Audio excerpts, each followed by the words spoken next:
जब जिंदगी आपको नींबू थमाए तो जल्दी से शरबत बना लो और पी लो। नमस्कार, और आज हम चर्चा कर रहे हैं रॉबर्ट टी कियोसाकी की लिखी किताब रिच डैड पुअर डैड की। अवसर पहचानना किसी भी इन्वेस्टर की सबसे बड़ी क्वालिटी होती है। फाइनेंशियल बुद्धि का मतलब है ज्यादा विकल्प होना। अगर अवसर आपके सामने आ ही नहीं रहे हैं तो फिर आप अपनी गरीबी को सुधारने के लिए और क्या कर सकते हैं।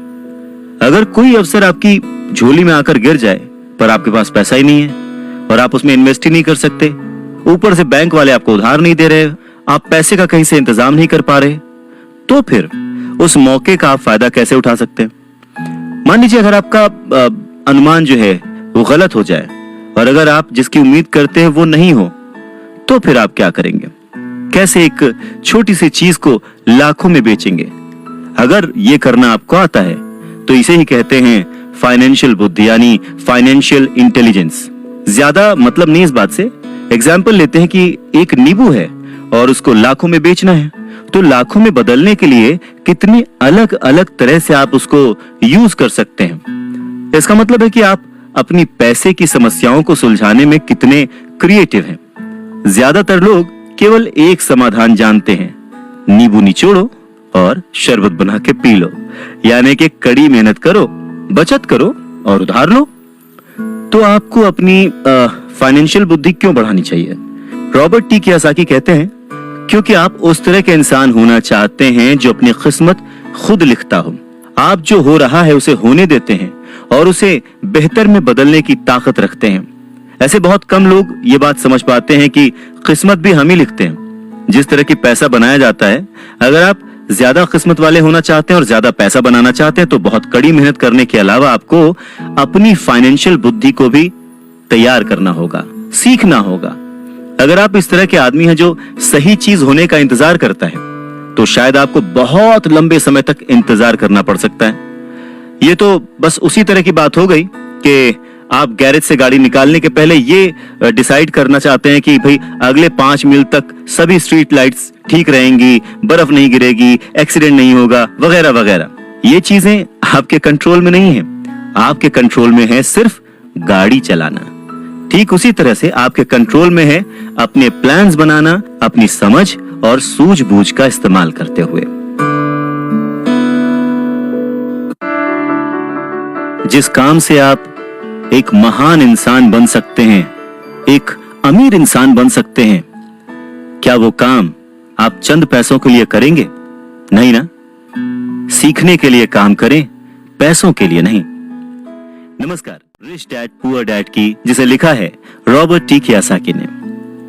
रॉबर्ट टी कियोसाकी एक घटना का जिक्र करते हैं। कहते हैं कि 1995 में मैंने सिंगापुर के एक अखबार में इंटरव्यू दिया। युवा महिला रिपोर्टर बहुत ही टाइम पे आ गई और इंटरव्यू शुरू हो गया। हम एक बहुत ही बड़े से होटल की लॉबी में कॉफी पी रहे थे और मेरा जो सिंगापुर जाने का रीजन था उसके बारे में डिस्कशन कर रहे थे। तभी उस रिपोर्टर ने मुझसे कहा, एक दिन मैं भी आपकी तरह एक बेस्ट सेलिंग लेखक बनना चाहती हूँ। मैंने उसके कई राइटअप्स और लेख पढ़े थे और उनसे प्रभावित भी था। वो बहुत अच्छा लिखती थी, बहुत ही साफ। तो मैंने उसे कहा, बिल्कुल आप कर सकती हैं, क्योंकि आप जो लिखती हैं वो बहुत ही बढ़िया है। वैसे कौन सी चीज है जो आपको आपके सपनों को पाने से रोक रही है? उसने कहा कि मेरा काम जो है वो कभी कहीं जाता है, कभी कहीं जाता है। हर आदमी कहता है कि मेरे उपन्यास बहुत बढ़िया हैं, पर एक्चुअली होता कुछ नहीं है। इसलिए मैं अखबार में काम कर रही हूँ, कम से कम इससे मेरा खर्च तो चल ही जाता है। आपके पास कोई सुझाव है क्या इस बारे में? मैंने कहा, हाँ बिल्कुल है। सिंगापुर में मेरा एक दोस्त है, वो एक स्कूल चलाता है जहाँ लोगों को बाइंग सेलिंग रिलेटेड ट्रेनिंग दी जाती है। वो सिंगापुर में कई बहुत ही बड़े बड़े कॉर्पोरेशंस के लिए सेल्स ट्रेनिंग कोर्स चलाता है और मैं समझता हूँ कि उसके कोर्स में शामिल होने से आपका करियर बहुत ज्यादा आगे चला जाएगा। ये बात सुनने के बाद वो थोड़ा सा रूखी हो गई। वो कहने लगी कि मतलब आप ये कहना चाहते हैं कि मुझे ये सब सीखने के लिए स्कूल जाना पड़ेगा? तो मैंने हाँ कह के सिर हिलाया और फिर उसे इस बात पर विश्वास ही नहीं हुआ कि मैं सचमुच उसे स्कूल जाने के लिए कह रहा हूँ। मैंने उसे कहा कि इसमें गलत ही क्या है, पर तब मुझे रियलाइज हुआ कि मुझे अपने शब्द वापस ले लेने चाहिए। उसे मेरी किसी बात का बुरा लग गया था शायद, और अब मैं सोच रहा था कि कितना अच्छा होता अगर मैंने उसे कुछ भी सुझाव नहीं दिया होता।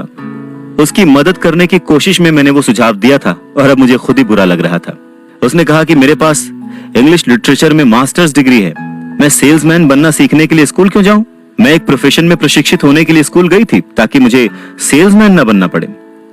अब वो अपना ब्रीफकेस ताकत से बंद कर रही थी और इंटरव्यू खत्म हो चुका था और उसकी बॉडी लैंग्वेज से पता लग रहा था कि वो नाराज थी।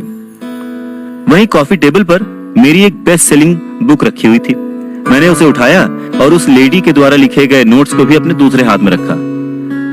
मैंने उसे कहा कि क्या आप इसे देख सकती हैं? मैंने उसके नोट्स की तरफ इशारा किया। उसने अपने नोट्स पर नजर डाली। क्या? उसने उलझन में कहा। एक बार फिर मैंने उसके नोट्स की तरफ जानबूझकर इशारा किया।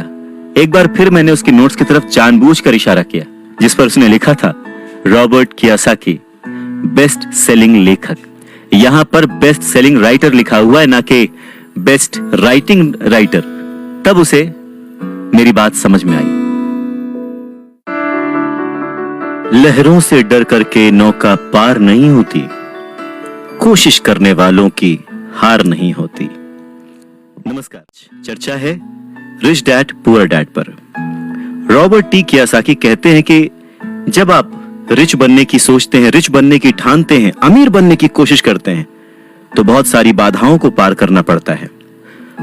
तो उनके अनुसार अमीरी की राह में ऐसी 5 बाधाएं हैं जो लोगों को रोकती हैं आगे बढ़ने से। सो पहला कारण है डर, पैसा खोने के डर से पार पाना। रॉबर्ट टी कियोसाकी कहते हैं कि वो अपनी जिंदगी में ऐसे न जाने कितने अमीर लोगों से मिले हैं जिन्हें पैसे का नुकसान हुआ है, पर वो फिर भी अमीर हैं। पर ऐसे एक भी गरीब इंसान से नहीं मिले हैं जिसने अपनी एक दमड़ी भी खोई है अमीर बनने की राह में, इन्वेस्टमेंट की राह में। पैसा खो जाने का डर बहुत ही नेचुरल है, बहुत ही स्वाभाविक है। ये हर इंसान को होता है, अमीरों को भी होता है, गरीबों को भी होता है। पर प्रॉब्लम डर नहीं है, प्रॉब्लम है कि आप इस डर का सामना किस तरह से करते हैं। पैसा खोने के बाद की स्थिति से, उसकी सिचुएशन से किस तरह से बाहर आते हैं। आप अपनी असफलताओं को किस तरह से ट्रीट करते हैं, ये आपकी लाइफ में बहुत इंपॉर्टेंट है। ये आपकी लाइफ में केवल पैसे के बारे में नहीं है, बल्कि हर चीज के बारे में है। एक अमीर आदमी और एक गरीब आदमी के बीच का जो अंतर होता है वो बस यही होता है कि अमीर आदमी अपने डर से किस तरह से जीतता है और गरीब आदमी अपने डर से किस तरह से हार जाता है। लोगों के पैसा खोने का डर ठीक वैसा ही है जैसे कि मोटरसाइकिल से गिरने पर चोट लगने का डर। उस चोट लगने के डर से ज्यादा एक्साइटमेंट आपको उस बाइक को चलाने का होता है और उसी एक्साइटमेंट में, उसी खुशी में आप बाइक चलाना सीख लेते हैं। ठीक वैसे ही पैसे के खोने के डर से ज्यादा उसे अर्न करने की खुशी अगर आपको हो तो आप धीरे धीरे प्लान वे में एसेट्स पर ध्यान देंगे, उन्हें खरीदेंगे और एक वक्त पर अमीर बन जाएंगे।